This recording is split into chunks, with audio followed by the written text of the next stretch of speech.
अस्सलाम वालेकुम नाज़रीन, धरती टीवी न्यूज़ सगद माया सैमा वहाब शामिल के उठा headlines.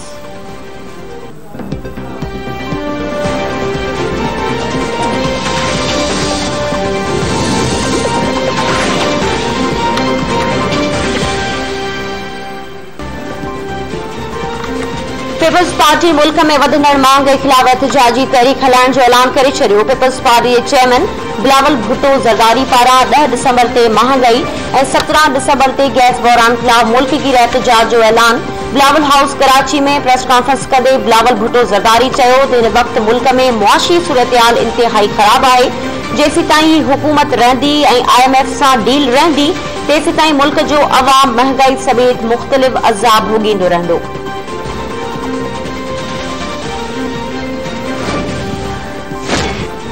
Army chief general Qamar Javed Bajwa की सरबराही में कोर कमांडर्स कॉन्फ्रेंस कमांडर्स पारां सियालकोट जहिड़नि वाक़िअनि ते ज़ीरो टॉलरेंस पॉलिसी ते इतफ़ाक़। ISPR मौजूद कॉन्फ्रेंस में मुल्क ऐं इलाक़ाई सिक्योरिटी सूरतहाल जो जाइज़ो वरितो वियो। Army chief general Qamar Javed Bajwa पारां सरहदुनि ते सिक्योरिटी इंतजाम जे हवाले सां इत्मीनान जो इज़हार। पाक फौज जे सरबराह जनरल कमर जावेद बाजवा चयो त ललकारुनि खे मुंहुं ॾियण लाइ आला मयार ऐं तरबियत की ज़रूरत है। अफगानिस्तान के बहरान खां बचाइण लाइ बर वक्त आलमी इमदाद की ज़रूरत है।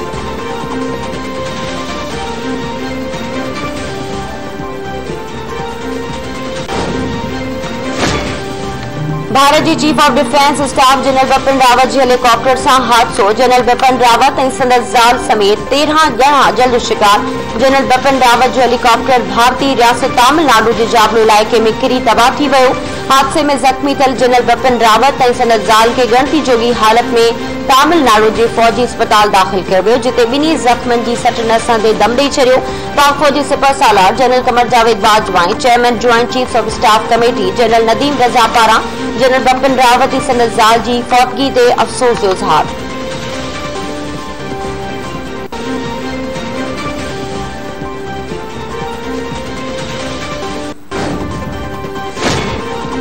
इलेक्शन कमीशन पारा मना करण बावजूद वजीर आजम इमरान खान पारा पेशावर जो दौरो। वजीर आजम इमरान खान के पेशावर दौरे का रोके छड़ियो। इलेक्शन कमीशन मूजिब KP में 19 दिसंबर ते मकानी इदारन जो चूंडू थी रहियूं आहिनि। वजीर आजम जो लाॻापियल इलाइक़े जो दौरो करण ज़ाब्ते इख़लाक़ की भञकिड़ी हूंदो। सदर वजीर आजम और गवर्नर्स चूंड शेड्यूल का पोइ लाॻापियल तखन जो दौरो नथा करे सघनि। ज़ाब्ते इख़लाक़ की भञकिड़ी करण ते कानूनी कार्रवाई करे सघिजे थी। इलेक्शन कमीशन वजीर आजम के याद ॾियारण जो नोटिस जारी कयो।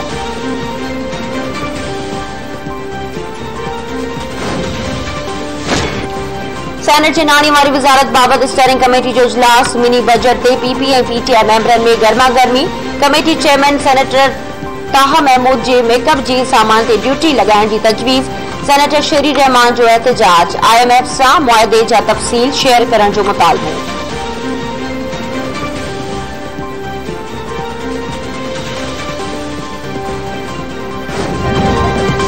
वो कमीशन निशानदेही भी करके दे उन इदारों की, उन शख्सियात की जिन्होंने गलत अप्रूवल दी है उन्हें, और उन पे एक्शन ले।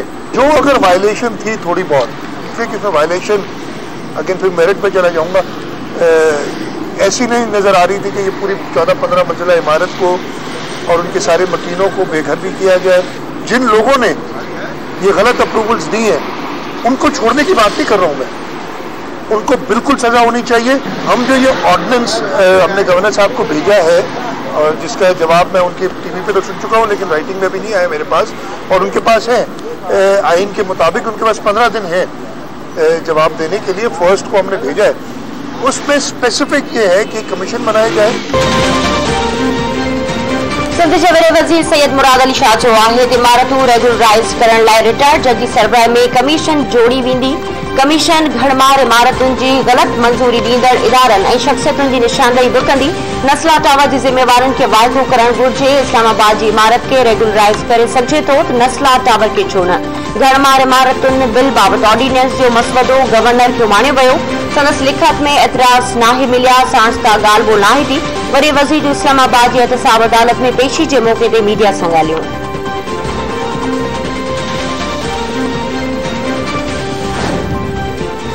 नॉर्मली मैं सच्ची बात है इस किस्म की रिपोर्ट पर ज़्यादा बिलीव करता नहीं हूँ। मुझे पता है कि ये आमतौर पर हवाई होती है, लेकिन चले बहरहाल। अब अगर वो कह रहे हैं कि जी अदलिया में और पुलिस में ज्यादा करप्शन है, तो ये सिर्फ सूबा सिंध के लिए बात उन्होंने नहीं की है, ये पूरे पाकिस्तान के लिए बात की है। और मैं समझता हूँ कि इस पर जो सारी सूबाई हुकूमतें हैं, चीफ जस्टिस ऑफ पाकिस्तान है या और जिन इदारों का उसमें जिक्र किया गया है, उन सबको ठीक करना चाहिए। हकीकत तो ये है, मैं इस बात से इनकारी नहीं हूँ कि इस मुल्क में इदारों में करप्शन नहीं है, ये आपको पता है, मुझे भी पता है, लेकिन उसको ठीक करने की जरूरत है। MQM पाण खे ठेकेदार साबित करण जी कोशिश पई करे, महांगाई खिलाफ एहतजाज छो नथी करे। MQM कराची के ॿिए रब्त में विझारण चाहे थी। मुज़ाहिरनि में जेका ॿोली ॻाल्हाई पई वञे, उन सां विछा वधाया पिया वञनि। सुखसमा वारी सूबाई वज़ीर सईद गनी चयो त ट्रांसपेरेंसी इंटरनेशनल रिपोर्ट में पुलिस जी करप्ट तरीन इदारे जो ज़िक्र रुगो सिंध लाइ न पर पूरे मुल्क लाइ आहे। आइन मौजूद सिंध खे ज़रूरत मौजूद गैस मिलणु घुरिजे।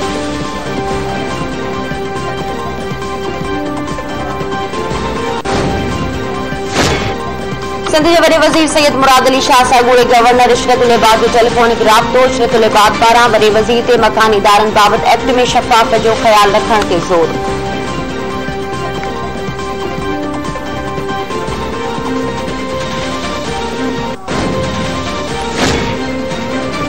वफ़ाक़ी घरू वज़ीर पारां PTM के लॉन्ग मार्च 23 मार्च बदिरां 3 मार्च ते शुरू करण जी दरख़्वास्त। शेख रशीद चयो आहे त अक्सर कोर हेडक्वार्टर GT रोड ते आहिनि।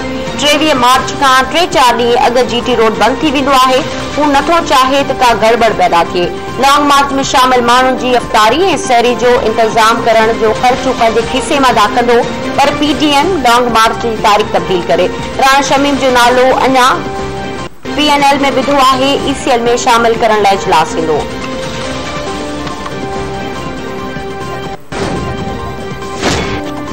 पाकिस्तान जे बदउनवान इदारनि में पुलिस टॉप ते, अदलिया 2 नंबर ते। ट्रांसपेरेंसी इंटरनेशनल पाकिस्तान तरफ़ां मुल्क में करप्शन जो पैमानो जांच लाइ करायो। जलबक्सी वेझो गोड़ा ऐं ॿुध बिरादरी जी बिंदुरनि में झेड़े सबब 2 ॼणा क़त्ल। झेड़े दौरान गोलियूं लॻण सबब लेविस एहलकार फतह अली लाशारी ऐं लाल खान मारिजी विया। रशीद ज़ख्मी थी पियो, ज़ख्मी खे अस्पताल मुंतक़िल कयो वियो। घोटकी जे सीपैक ते ड्यूटी दौरान शहीद पुलिस एहलकार सजाद मलिक जे क़त्ल में घुर्बल वाजिद जागीरान जी गिरफ़्तारी खां पोइ धाड़ेल 2 पोरियत अगवा। कच्चो बंडी थाने जे अदमा 2 ट्रैक्टर ड्राइवर्स अख्तर अली ऐं अली हसन राजपूत खे अगवा कयो वियो। धाड़ेलनि जी वीडियो सोशल मीडिया ते वायरल थी वई। कराची के डिफेंस वाले इलाके में थरवासी चौकीदार कत्ल। खाली पल बंगले में शाहिद जो हथ पैर बदल लाश। पुलिस मौज बंगलो खाली हो, मालिक परदे में रहन था। बंगले में का भी शे चोरी नाहे थी।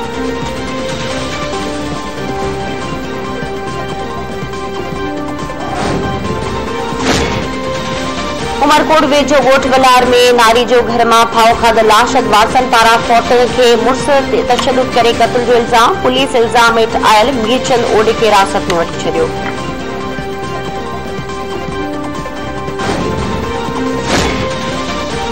कंदकोट में अदालत टीओ तालीम तंगवानी के हथकड़ियों हणाए छॾियूं। टीओ एजुकेशन कोर्ट तरफां जारी थींदड़ नोटिस जा जवाब न पियो ॾे। अदालत कावड़ जो इज़हार कंदे पहलवान कोसो के हथकड़ियों लॻाए छॾियूं।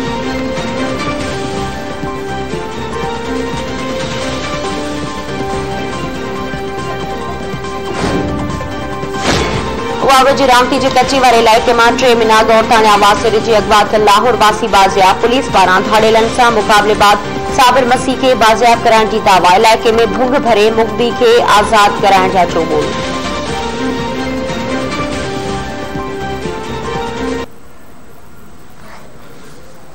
सिंधी जेके मुसलमान आहिनि उन जो हिंदुनि सां इन करे अटैचमेंट आहे छाकाणि जो सम्झनि था न त पंजाबी महाजर सां खाई वेंदा। त हिंदू जेके आहे असांजे वेझो आहे बनिस्बत हिननि महाजरनि जे जेके अञा ताईं बि हुकूमत करण जा ख़्वाब पिया था ॾिसनि। मुंहिंजे दड़े जे खे मां 7 वरे जी उमिरि में ॾिठो आहे। मास्तर असांखे ॿुधायो त उनजी खोटाई पई थी हले। मींहुं पवंदो आहे त सोने जा टुकर बि मिली वेंदा आहिनि, सोने जा ज़ेवर बि मिली वेंदा आहिनि। मुंहिंजी ख़ुशकिस्मती चइजे पहिरीं ॾींहुं मूंखे जॾहिं टैगोर सां इंट्रोड्यूस करायो त खिली असांखे मूंखे चई त सिंध असांखे 2 शयूं तमामु सुठियूं ॾिजो। सिंध जूं छोकिरियूं जेके तमामु सुहिणियूं, ॿियो आहे सिंध जूं गायूं।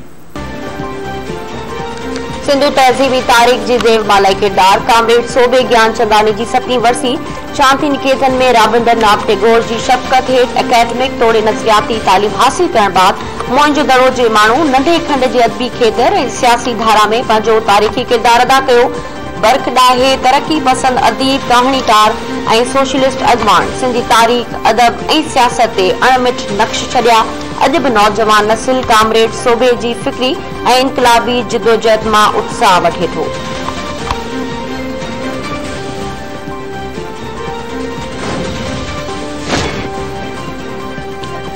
पाकिस्तान बांग्लादेश के बी टेस्ट मैच में शिकस्त सीरीज पंहिंजे नाले करे वरिती। स्पिनर साजिद खान 12 विकेटूं वठी रिकॉर्ड जोड़े छॾियो। क़ौमी क्रिकेट टीम 2 मैचेस खटे वरितियूं।